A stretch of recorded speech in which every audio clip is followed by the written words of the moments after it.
పంచాయతీ మీద ఎంత అంటే మీరు ఇంత ప్రేమగా వచ్చారు, అందుకని గ్రామ అభివృద్ధి పనుల కొరకు 15 కోట్లు మంజూరు చేయడం జరిగింది.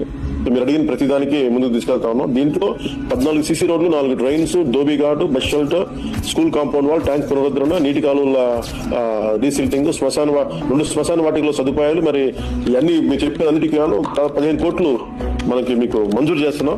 చిత్తూరు జిల్లా మన రాజంపేటలో చోట అడిగితే రైల్వే కోడూరులో నేను వెంటనే అక్కడ కనీసం మనకి 300 ఎకరాలంత భూమి ఉంది. ఇక్కడ అసలు సెంటు భూమి లేదు అక్కడ రైల్వే కోడూరు.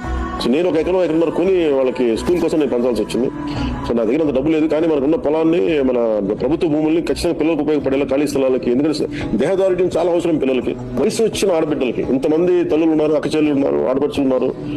మన బిడ్డల్ని, మన ఆడబిడ్డలు మనం రక్షించుకోలేని పరిస్థితిలో మనం ఉండటం నిజంగా చాలా బాధాకరం. అందుకని ప్రతి ఒక్కరు కూడా, యువకులు కానీ అందరూ కూడా, పెద్దలు కానీ, ఆడబిడ్డలకి గ్రామ సమాజం రక్షణ కవచంగా నిలబడాలి. దయచేసి మీరు దాన్ని దృష్టిలో పెట్టుకోండి.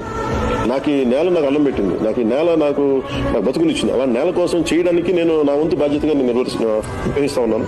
అలాగే మన ఊరి నుంచి వెళ్ళిన వేరే గ్రామాల్లో, వేరే ఊళ్ళలో ఉన్న ప్రతి ఒక్కరికి కూడా, ముఖ్యంగా మన టెక్కల్ నియోజకవర్గం, రాఘవలస పంచాయతీ నుంచి వచ్చి ప్రతి ఒక్కరు కూడా తిరిగి మన గ్రామం వైపు చూడవలసిందే నేను కోరుకుంటా ఉన్నాను.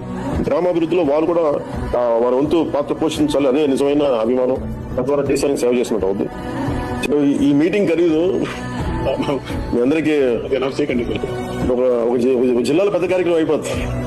అక్క చెల్లెళ్ళకి, పెద్దలకి, మేధావులకి అందరికీ ధన్యవాదాలు తెలుపుకుంటూ సెలవు తీసుకున్నాను.